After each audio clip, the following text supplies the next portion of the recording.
बिस्मिल्लाहिर्रहमानिर्रहीम। हम लोग 5 चैप्टर कंप्लीट कर चुके हैं जी। ये बात अच्छी खबर भी है और बुरी खबर इसलिए है कि आपको ये ज़रूर सोचना चाहिए कि क्या 5 चैप्टर आपने तैयार कर लिए हैं। अब क्योंकि हम वीकली टेस्ट पे जा रहे हैं तो इंशाल्लाह ताला आप तैयार भी करवा लेंगे आपसे किसी ना किसी तरीके से, लेकिन 1 बाय 1 आप गौर करें कि चैप्टर ग्रेजुअली आहिस्ता आहिस्ता आगे की तरफ मूव करते जा रहे हैं, तो यकीनन आपको तैयारी करनी चाहिए, आपको चीज़ों को रिवाइज़ करना चाहिए, अगेन एंड अगेन स्लाइड से चीज़ें पढ़नी चाहिए, रिव्यू करना चाहिए ताकि आप इसको बेहतर अंदाज से लेकर चल सकें। ये चैप्टर रिलेट कर रहा है प्रोस्पेक्टस से रिलेटेड। प्रोस्पेक्टस हम किसे कहते हैं और प्रोस्पेक्टस से मुराद क्या है? A document offering securities, share and debenture to general public.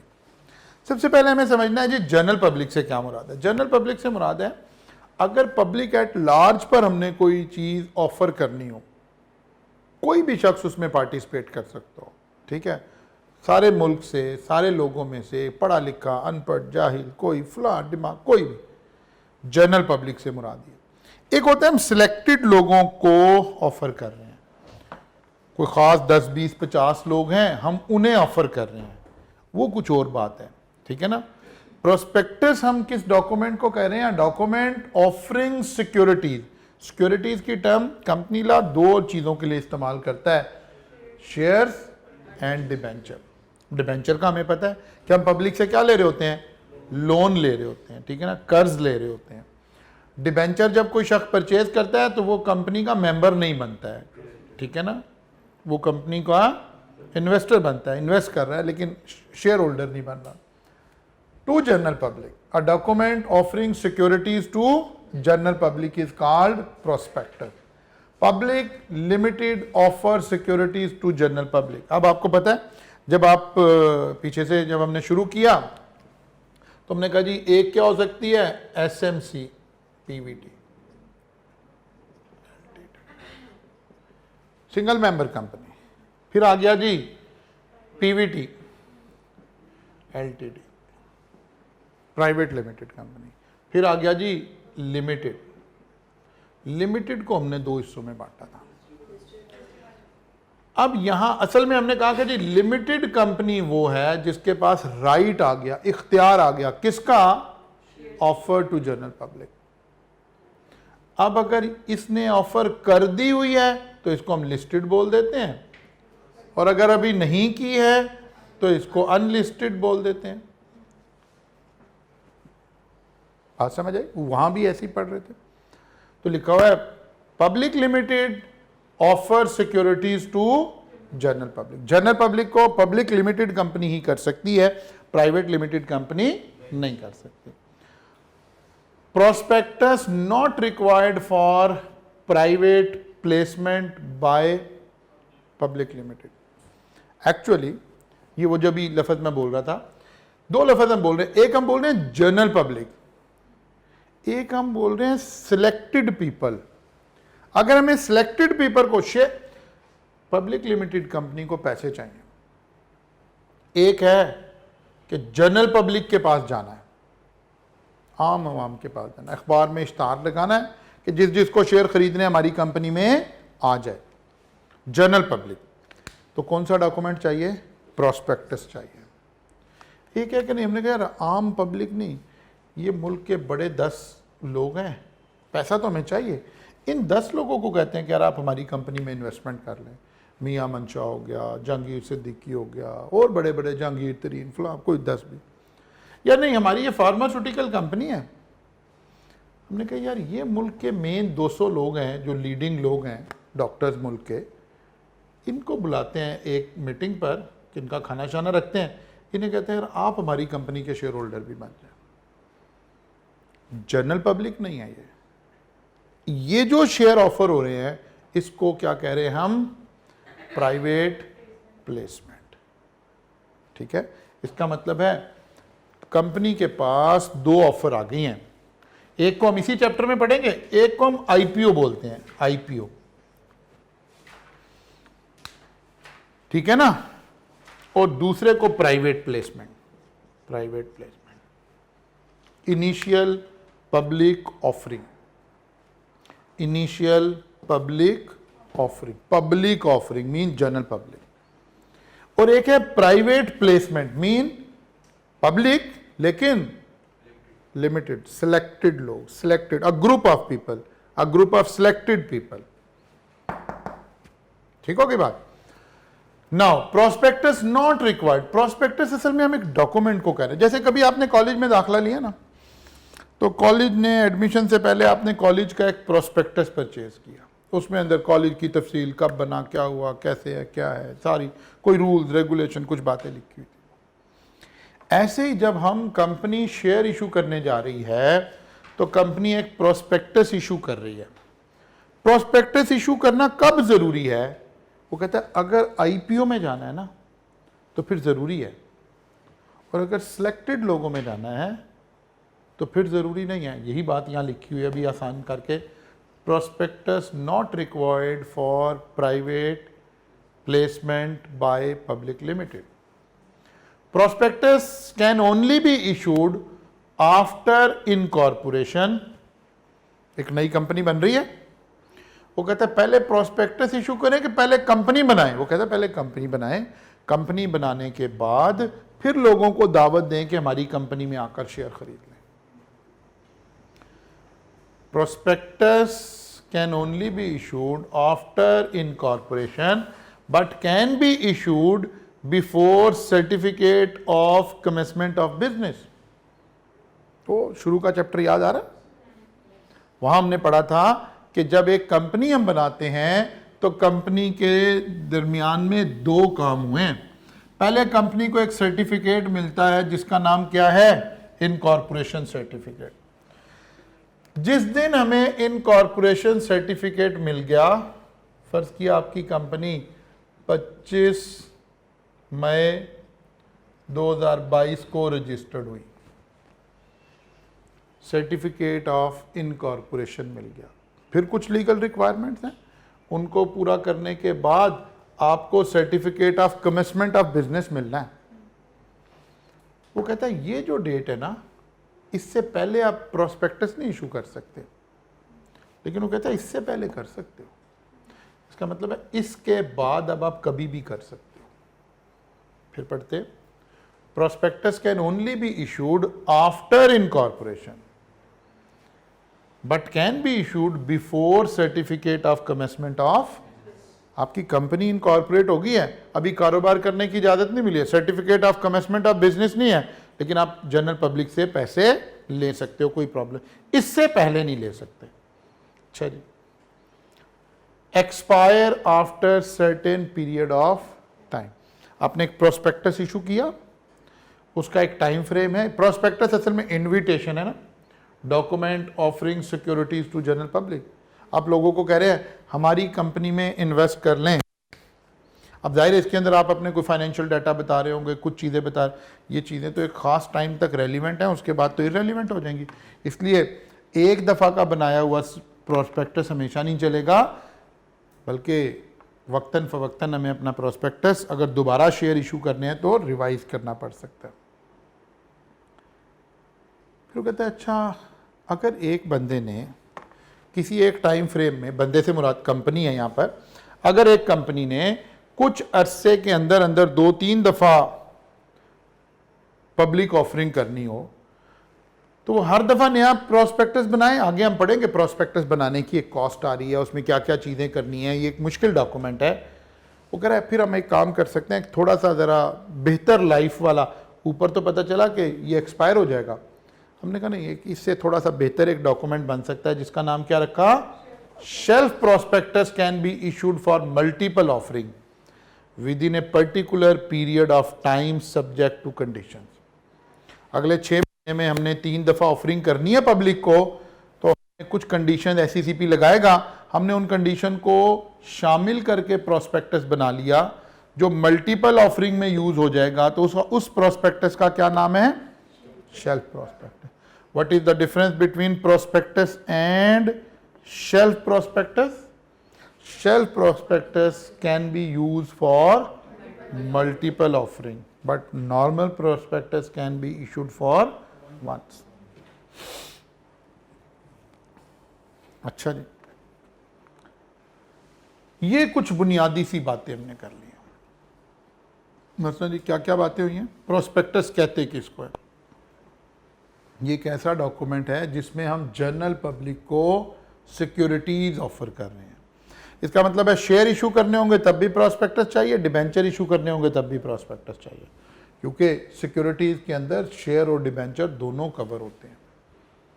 फिर हमने कहा किस कंपनी ने प्रोस्पेक्टस इशू? हमने कहा जी पब्लिक कंपनी ने सिक्योरिटीज इशू करनी है, फिर प्रोस्पेक्टस इशू करना है। वो कहता है किसको, कंपनी को कब प्रोस्पेक्टस नहीं चाहिए? उसने कहा अगर प्राइवेट प्लेसिंग करनी है तो फिर नहीं चाहिए, अगर आईपीओ करना है, इनिशियल पब्लिक ऑफरिंग करनी है, फिर प्रोस्पेक्टस चाहिए। अच्छा जी, व्हाट इज नॉट प्रोस्पेक्टस? पहले हमने पढ़ लिया प्रोस्पेक्टस होता क्या है।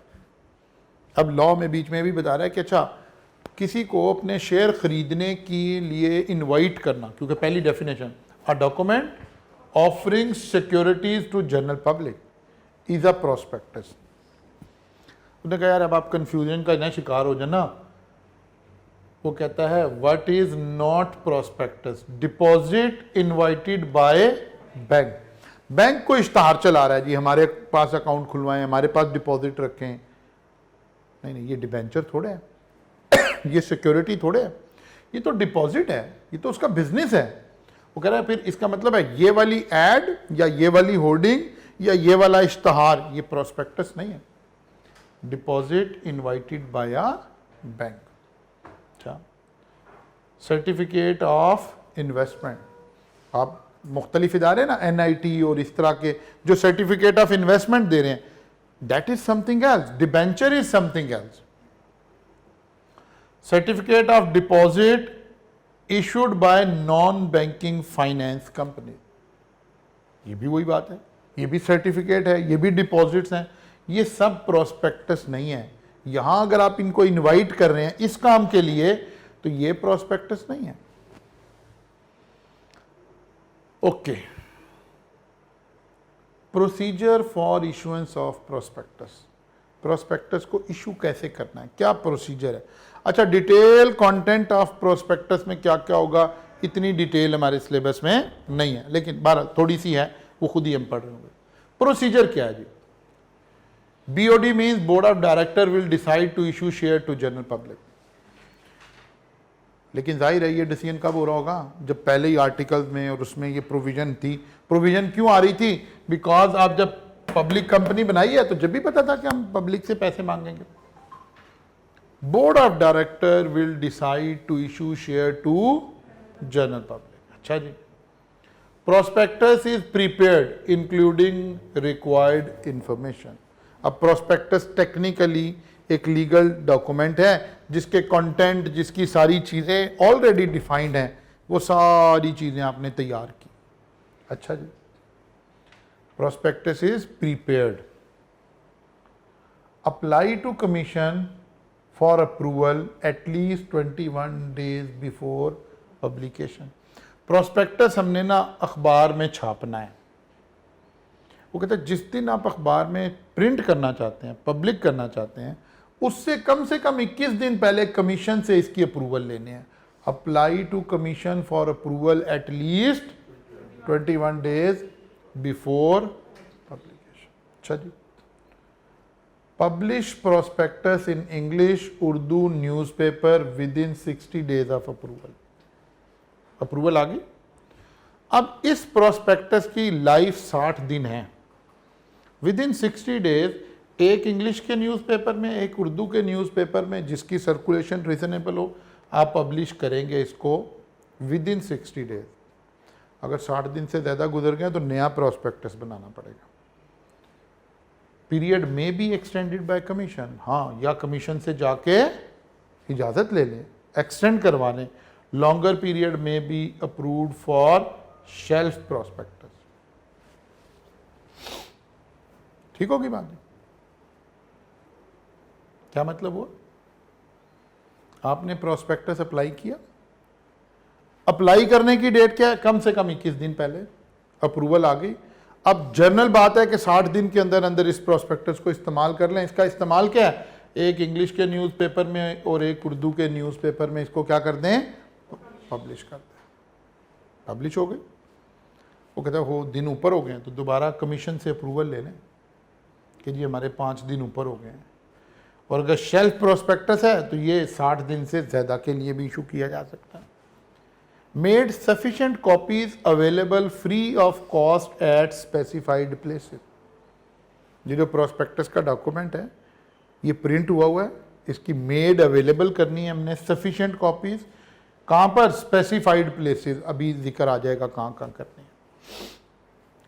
Start public subscription with in 7 to 30 days of issuance of prospectus. Issuance का मतलब है जिस दिन अखबार में छापा। अब एक लफ्ज यूज हो रहा है पब्लिक सब्सक्रिप्शन। पब्लिक सब्सक्रिप्शन का क्या मतलब है? अब जरा इसको समझते हैं हम प्रोसेस को थोड़ा सा। कुछ लीगल रिक्वायरमेंट है वो हम ऐसे पूरी करते हुए आ रहे हैं, ठीक है, वो हम ऐसे पूरी करते हुए यहां पहुंच गया। पब्लिक सब्सक्रिप्शन का मतलब होता है वो दिन जब पब्लिक बैंक में जाकर एप्लीकेशन जमा कराएगी शेयर खरीदने की, उसके साथ पैसे लगाएगी, ठीक है ना। ये आमतौर पर 3 दिन पब्लिक सब्सक्रिप्शन चलती है, ठीक है ना। ये 1 दिन, 2 दिन, 3 दिन, ठीक है जी। 26 तारीख, 27 तारीख और 28 तारीख को इस बैंक में एप्लीकेशन जमा होंगी। This is called public subscription, ठीक है। क्या लिखा हुआ है? Start public subscription with in 7 to 30 days of issuance of prospectus. इसका मतलब क्या है? आपने जिस दिन प्रोस्पेक्टस इशू किया, इशू का मतलब है पब्लिश किया, किसमें? एक इंग्लिश के न्यूज़पेपर में और एक मसलन उस दिन तारीख थी फर्ज किया 21 मई। वो कहता है इसके 7 दिन के अंदर अंदर आप पे पाबंदी है, अभी नहीं सब्सक्रिप्शन शुरू करनी, ठीक है, विद इन 7 days और 30 दिन से आगे नहीं जाना।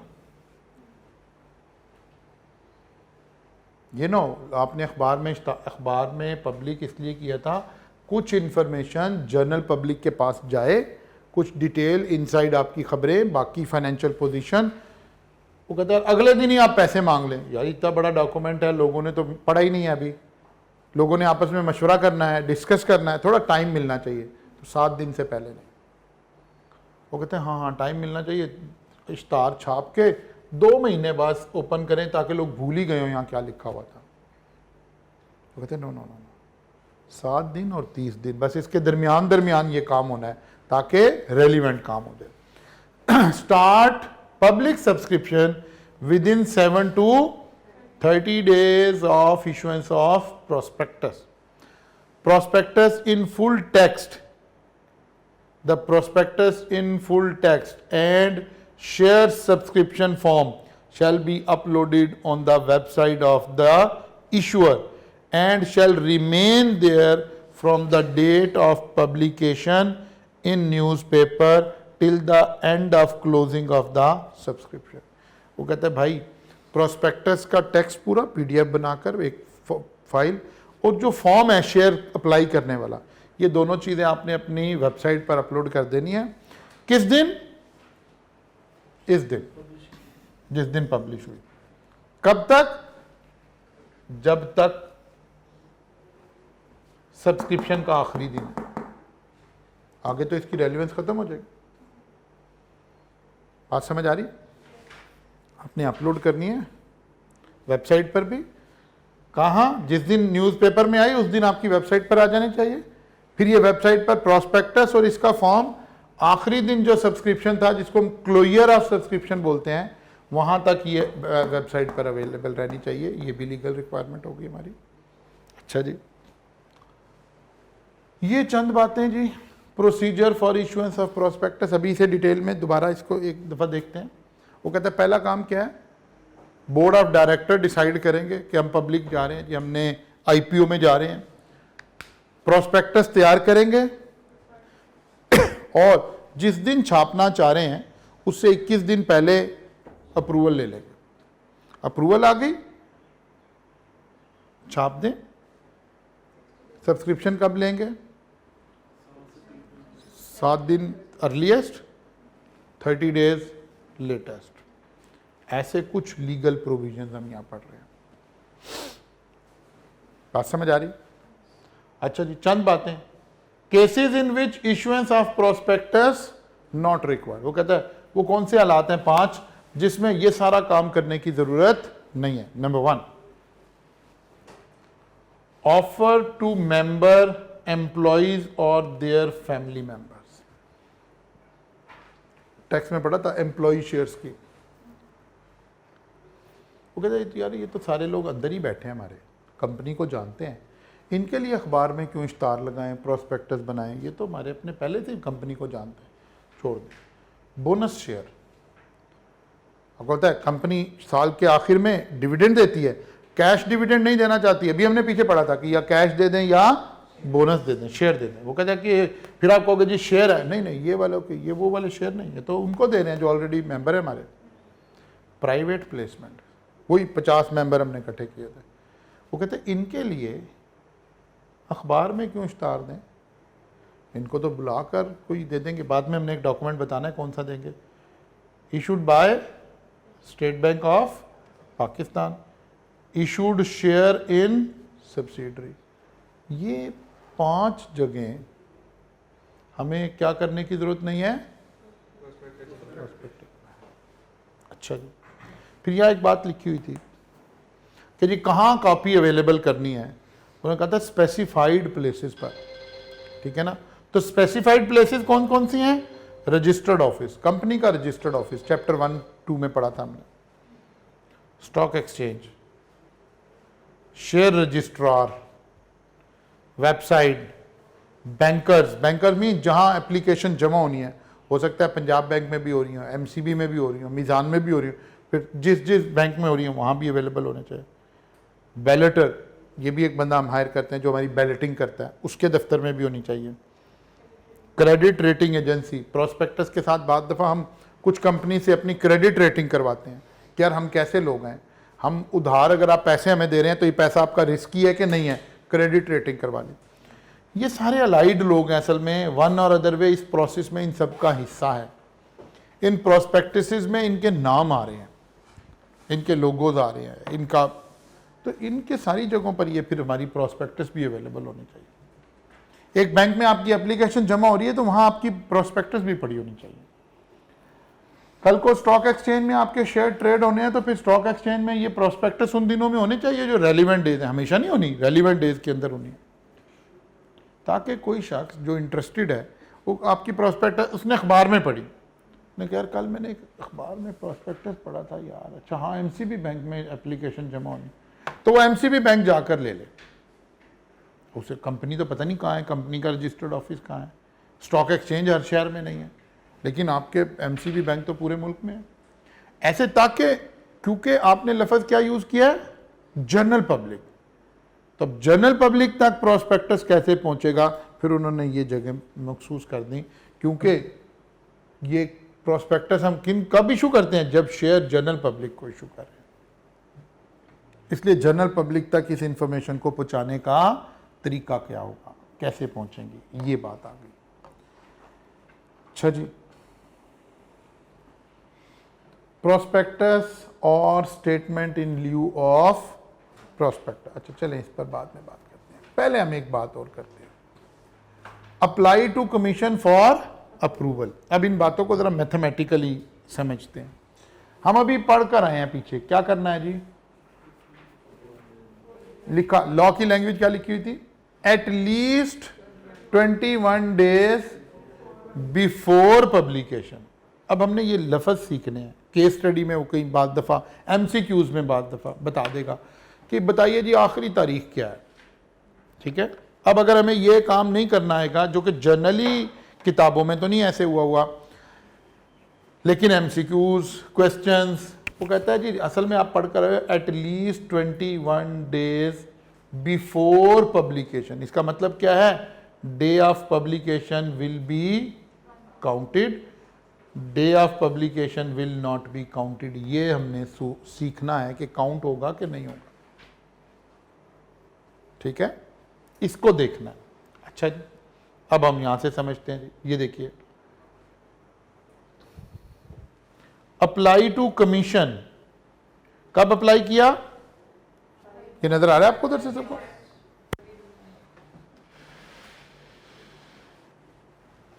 अप्लाई टू कमीशन कब अप्लाई किया, 5 मार्च 2021 को। इसका मतलब है अब हमने, ये डेट आ गई, अब हमने ऐसे 21 दिन गिनने हैं। ये डे 1 हो गया, 2 day of application will be counted. अब जरा तवज्जो रखें इधर, ये मैं मैथमेटिकल कैलकुलेशन सिखा रहा हूं।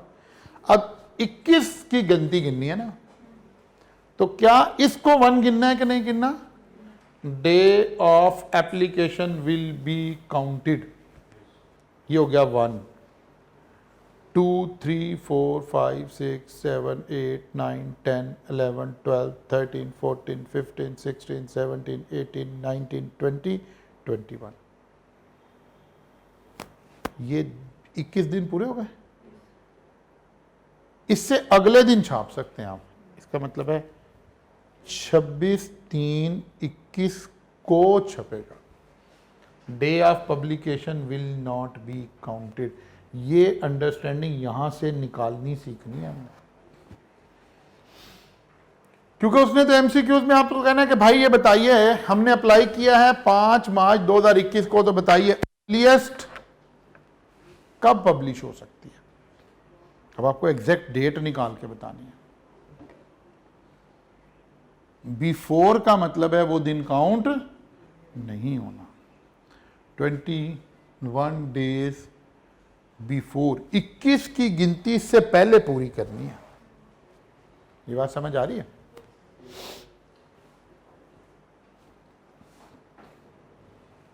Apply to commission for approval 20 at least 21 days, at least 26 March. 27 को भी प्रिंट कर सकते हैं, 28 को भी कर सकते हैं, 30 को भी कर सकते हैं, अप्रैल में भी कर सकते हैं। एट लीस्ट, ठीक है। फिर कब तक कर सकते हैं? उन्होंने कहा था 60 दिन के अंदर अंदर। दोबारा चलते हैं, देखिए ज़रा क्या लिखा हुआ था यहाँ पर। जब आप ये प्रोस्पेक्टस पढ़ रहे थे तो लिखा हुआ था एट लीस्ट 21 डेज, और फिर विद इन 60 डेज वाली बात कहाँ लिखी हुई थी? Publish prospectus in English Urdu newspaper within 60। फिर सोचना है 60 डेज कहाँ से काउंट होने हैं? Days of approval. जिस दिन अप्रूवल हुई है उससे 60 दिन के अंदर अंदर तक कर सकते हैं, लेकिन कम से कम 21 दिन पहले आपने कमीशन को अप्रूवल लेनी है। तो सम टाइम एमसीक्यूज ये वाली छोटी छोटी कैलकुलेशंस आपसे कर रहा होगा, इसको क्लैरिटी में लेकर चलना है। ये सब मैथमेटिकली एक्सप्लेन कहीं नहीं किसी ने की हुई होंगी, किसी किताब में नहीं हुई होंगी। ये काम थोड़ा सा मैंने किया कि बच्चे को समझ आ जाए बात कि इस तरह से इसको लेकर चलना है। अच्छा जी, आगे चलते हैं। मसलन अब सवाल की तरफ देखते जरा। ये question, ABC Limited applied to Commission for approval of prospectus on 20th Feb 2021. What is the earliest date of publication of prospectus in the newspaper? अब ये MCQs आ गया, या सवाल ही आ गया 2 मार्क्स का। अब ये नॉलेज कहाँ से चलेगा? ऐसे ही चलेगा। ये बात हमने सीख ली, हमने उठाकर अपने जहन में वही डेट लगाई 20 फरवरी 2021। दानिस्ता एग्जामिनर ने फरवरी का महीना डाला ताकि देखें कि ये 28 वाली बात और फिर लीप ईयर वाली बात बच्चे के जहन में है कि नहीं है।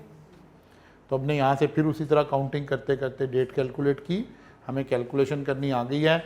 पता चला जी 13 मार्च 2021 को अर्लीस्ट पब्लिश हो सकती है, इससे पहले नहीं हो सकती। क्लियर होगी बात जी? अच्छा जी। ABC Limited want to publish its prospectus। अब रिवर्स वो कहता है कि 15 मार्च को पब्लिश करनी है। What is the last date to apply commission for the approval? अब उसने क्या किया है, उसने अगले वाली डेट दे दी है। बेसिकली अब हमने वापस जाना है, वर्क बैक, जैसे एमसीक्यूज में होता है ना, उसने ये डेट हमें दे दी है 15 मार्च, तो हमने यहां से इसको छोड़कर 21 दिन काउंट करते हुए वापस आए। ये दोनों तरीके से सवाल बनते हैं एग्जाम में, और एमसीक्यूज के बाद तो डेफिनेटली एमसीक्यूज में भी बात पूछी जा सकती है। ये बात समझ आ रही है? ओके। पब्लिकेशन ऑफ, ये तो अभी बात हो रही थी, ठीक है। Publication of prospectus 60 days from the day of approval. अब हमारे प्रैक्टिस के लिए 60 दिन है, day of approval and and day both will be counted. अब ये ही समझना है, असल में लिखा हुआ है 60 days from the date of approval, before नहीं लिखा हुआ लफ्ज़। अब दोनों डे काउंट हो रहे हैं, जरा देखिए कैसे। क्या है जी, अप्लाई कब किया हमने, कोई एक डेट है, अप्लाई करते ही तो जरूरी नहीं, हमने देखना अप्रूवल डेट। हमने किसी एक डेट पर अप्लाई किया था, कमीशन ने हमें लेटर बताया 2 मार्च 2021 को कि भाई आप अप्रूव हो गया, आप कर लें ये काम। यहां अप्रूवल डेट देखनी है। डेट ऑफ अप्रूवल से 60 दिन के अंदर अंदर, लेकिन अभी 60 की काउंटिंग में ये डे भी काउंट होगा और ये डे भी काउंट होगा। Day of approval and and day both will be counted. ये क्लैरिटी आपको कहीं नहीं मिलेगी, जबकि ये केस स्टडीज में सारी जगह में रिक्वायर्ड है। बात समझ आ गई है? अब पूछेगा कैसे। ऑन 25 फरवरी 2018 बदर limited in a move to its share on Pakistan Stock Exchange receive approval from Commission for publication of prospectus। किस तारीख को अप्रूवल मिली? 25 फरवरी को। Under the provision of Securities Act 2015 advise BL with regard to publication of the prospectus in the newspaper and its placement on the company's website। 2018 की attempt का सवाल है। अब examiner चाह रहा है ना कि आपको ये क्लैरिटी में बात डेज कैलकुलेट करने आते हो। हमने कहा अच्छा यार कोई बात नहीं,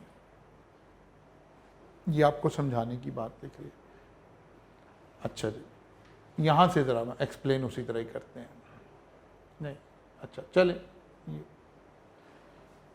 इसके पीछे वही कैलकुलेशन जो ये करके दिखाए, ठीक है ना।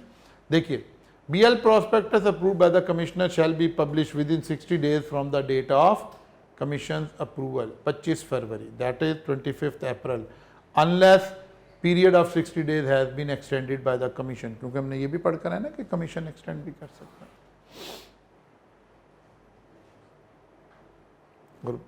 वेबसाइट पर कब तक रहना? जिस दिन प्रोस्पेक्टस हो रहा है वहां से लेकर जिस दिन सब्सक्रिप्शन क्लोज हो रही है वहां तक आपने इसको लेकर चलना। बात समझ आई? तो चलें जी, आज जरा थोड़ा कम पढ़ लेते हैं, आपने धरने में भी जाना होगा तो इसलिए रुक जाते हैं, ठीक है। और लेकिन ये चैप्टर और अगला चैप्टर, इसमें डेज की सारी कैलकुलेशन आनी है। सारा जो कल भी मैं आपसे कह रहा था ना, एक डेज के ऊपर कैलकुलेशन आनी है। यहाँ हमें मैथमेटिकली, जैसे कभी आपने क्यूएम पढ़ी हुई थी ना, इन्वेस्टमेंट और टाइमलाइन बनाकर चीज़ें डिफाइन करना, ये हमें उस तरह कॉन्सेप्ट की क्लैरिटी इस सारे के अंदर रिक्वायर्ड होगी। उस तरह से हमें देखना पड़ेगा, फिर हम इसको लेकर चल रहे हो। कल मुलाकात होगी इंशाल्लाह जी, यहाँ से फर्दर आगे चलेंगे।